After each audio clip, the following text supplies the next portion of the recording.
ದಯವಿಟ್ಟು ಸಬ್ಸ್ಕ್ರೈಬ್ ಮಾಡಿಕೊಂಡು ವಿಡಿಯೋ ನೋಡಿ. ನಿಮ್ಮ ಅನಿಸಿಕೆ ಅಭಿಪ್ರಾಯಗಳನ್ನ ತಪ್ಪದೆ ಕಮೆಂಟ್ಸ್ ಅಲ್ಲಿ ತಿಳಿಸಿ. ಮಾಡ್ತೀರಾ ಅಲ್ವಾ? ಅಣ್ಣ ಎಷ್ಟು ಹೊತ್ತು? ಸರಿ ಸರಿ ಹೊರಡೋಣ. ಮಾರ್ಕ್ಸ್ ಕಾರ್ಡ್ ಎಲ್ಲ ತಗೊಂಡಿದ್ಯಾ? ಹೌದಣ್ಣ, ಎಲ್ಲದನ್ನೂ ನಾನು ರೆಡಿ ಮಾಡಿ ಇಟ್ಕೊಂಡಿದ್ದೀನಿ. ಹೋಗೋದೊಂದೇ ಬಾಕಿ. ಇವತ್ತು ನೀವು ಇವಳ ಜೊತೆಗೆ ಹೋಗೋಕ್ಕಾಗಲ್ಲ ಸೋಹನ್. ನಾವೀಗ ಅರ್ಜೆಂಟಾಗಿ ಆಫೀಸಿಗೆ ಹೋಗಬೇಕು. ಯಾಕೆ, ಏನಾಯ್ತು? ಶ್ರೀಮಾನ್ ಇಂಟೀರಿಯರ್ಸ್ದು ಹೊಸ ಪ್ರಾಜೆಕ್ಟ್ದು ಪ್ರೆಸೆಂಟೇಷನ್ ಇದೆ ಇವತ್ತು.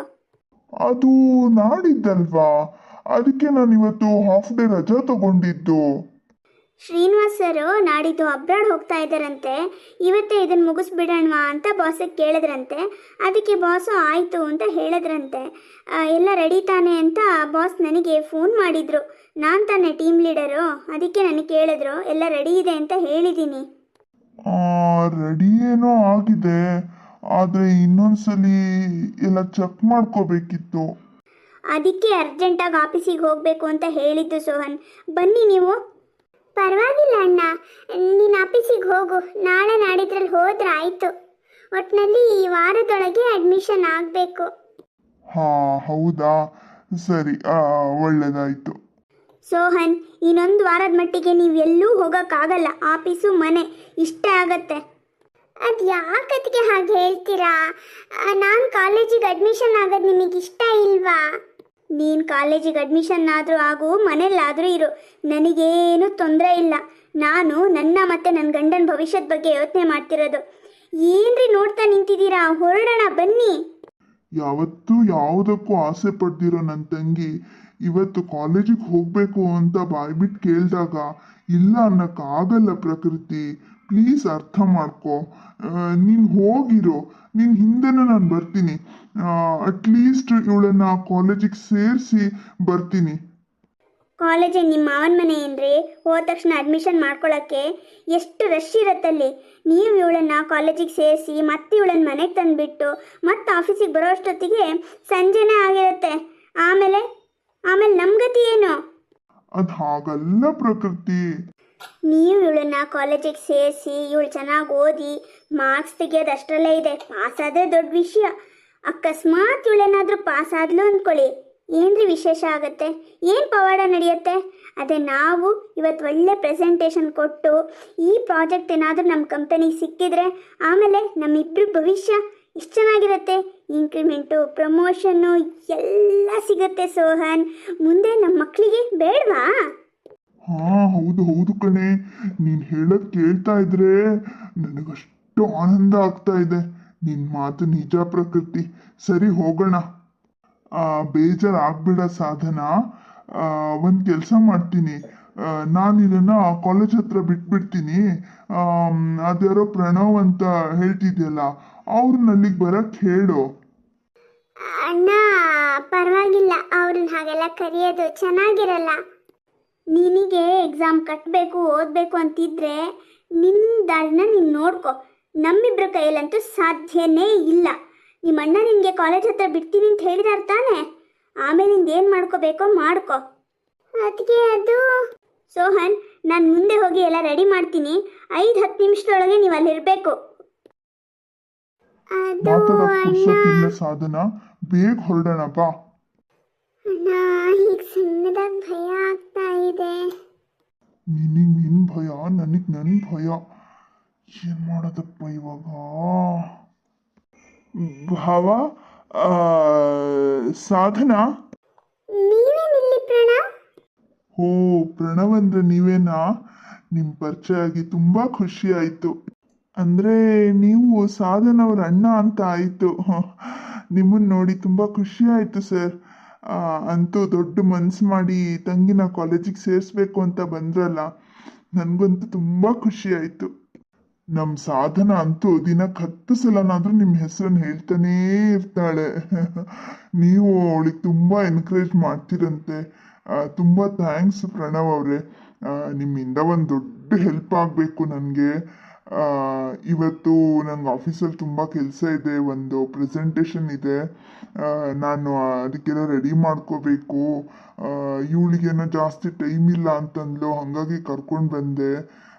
ಹೇಳಿದ್ದೆ ನಾನು ಅವಳಿಗೆ ನಿಮಗೆ ಫೋನ್ ಮಾಡಿ ಹೇಳು ಅಂತ. ಆದರೆ ಅವಳು ಸಂಕೋಚ ಪಟ್ಕೊಳ್ತಿದ್ಲು. ಆದರೆ ದೇವ್ರ ದಯೆ ನೀವೇ ಇಲ್ಲಿಗೆ ಬಂದ್ರಿ. ಅವಳಿಗೆ ಒಂಚೂರು ಅಡ್ಮಿಷನ್ ಮಾಡೋಕ್ಕಾಗತ್ತಾ? ತುಂಬ ಹೊತ್ತಾದರೆ ನನಗೆ ಕಷ್ಟ ಆಗತ್ತೆ. ಹೌದಾ, ಸರಿ ಬಿಡಿ ಸರ್. ನೀವು ಆಫೀಸಿಗೆ ಹೊರಡಿ, ನಾನು ಸಾಧನ ಅವರಿಗೆ ಅಡ್ಮಿಷನ್ ಮಾಡಿಸಿ ಮನೆಗೆ ಬಿಟ್ಟು ಬರ್ತೀನಿ. ಪರವಾಗಿಲ್ಲ. ನಾನೇ ಹೊರಟಿದ್ದೆ, ಆದರೆ ಇವತ್ತೇ ಒಂದು ಪ್ರೆಸೆಂಟೇಷನ್ ಇದೆ. ಹಾಗಾಗಿ ಹೋಗಲೇಬೇಕು ನಾನು.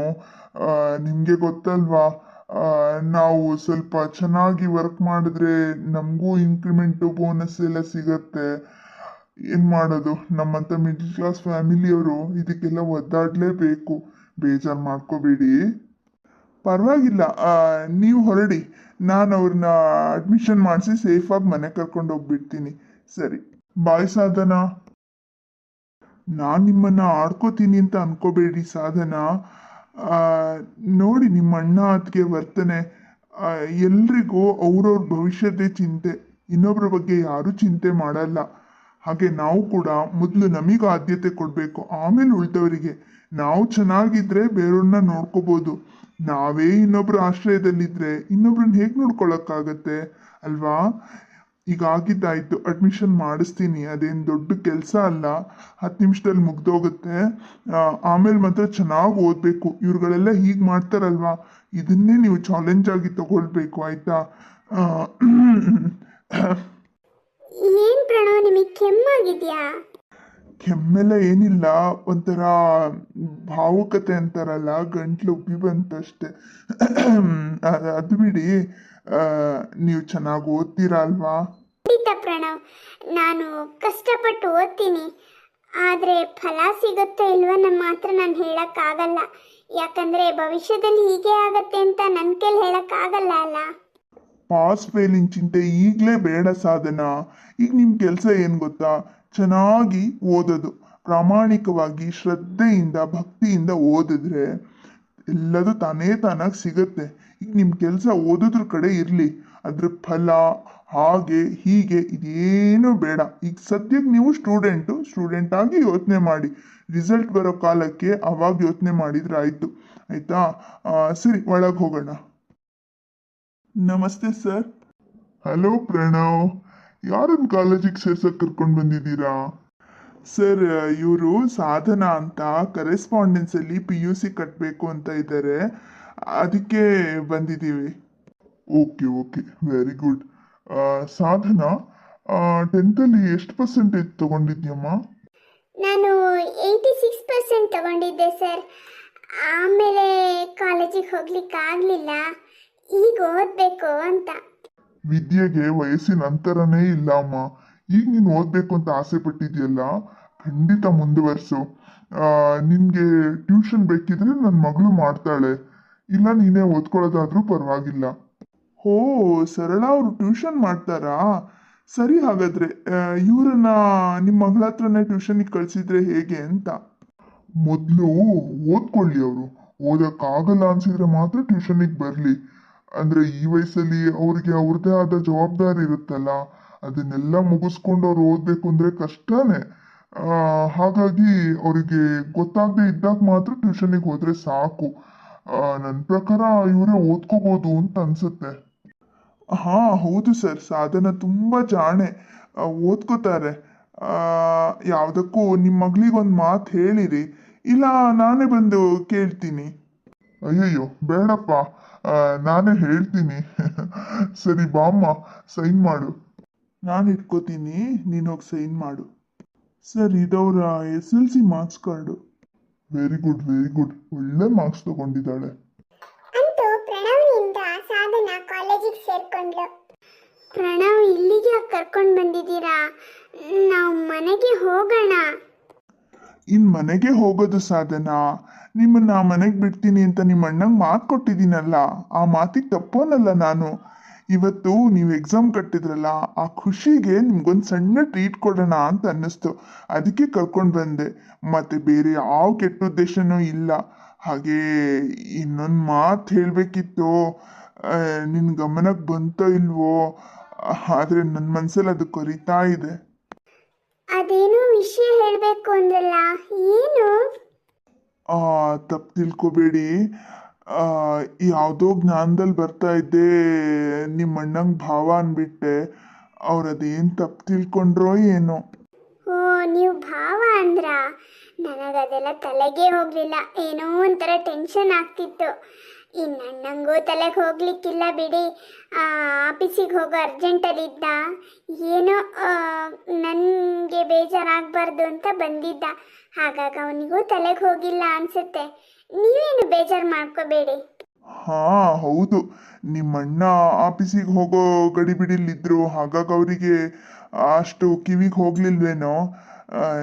ನಿಮ್ಗೇನಾದ್ರೂ ಇದು ಕೇಳಿಸಿ ನೀವು ತಪ್ಪು ತಿಳ್ಕೊಂಡ್ರೇನೋ ಅಂತ ನಾನು ಹೇಳಬೇಕು ಅಂತ ಹೇಳಿದ್ದಲ್ಲ, ಬಾಯಿ ತಪ್ಪಿ ಭಾವ ಅಂದ್ಬಿಟ್ಟೆ. ನೀವೇನೋ ತಿಳ್ಕೊಬೇಡಿ.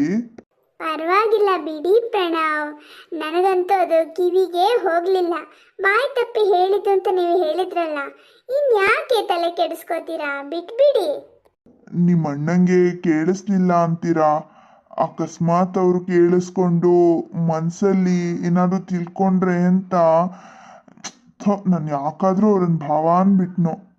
ಅಯ್ಯೋ ರಾಮ, ಇದನ್ನ ಹೇಳಕ್ ನೀವು ಇಲ್ಲಿಗೆ ಕರ್ಕೊಂಡು ಬಂದ್ರಾ? ನನಗೆ ತಲೆ ಚಿಟ್ಟು ಹಿಡಿತಾ ಇದೆ. ಮನೆಗೆ ಹೋಗೋಣ.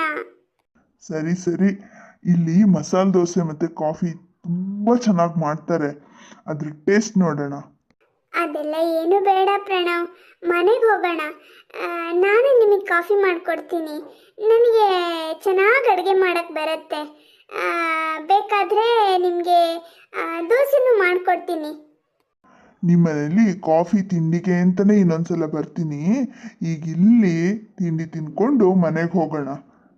ಮುಂದೇನಾಗುತ್ತೆ ಅನ್ನೋದನ್ನ ಮುಂದಿನ ಭಾಗದಲ್ಲಿ ನೋಡೋಣ. ಲೈಕ್, ಶೇರ್, ಸಬ್ಸ್ಕ್ರೈಬ್ ಮಾಡಿ ಸಪೋರ್ಟ್ ಮಾಡೋದನ್ನ ಮರಿಬೇಡಿ. ಹಾಗೆ ತಪ್ಪದೆ ನಿಮ್ಮ ಅನಿಸಿಕೆ ಅಭಿಪ್ರಾಯಗಳನ್ನ ಕಮೆಂಟ್ಸ್ ಅಲ್ಲಿ ತಿಳಿಸಿ. ಧನ್ಯವಾದಗಳು.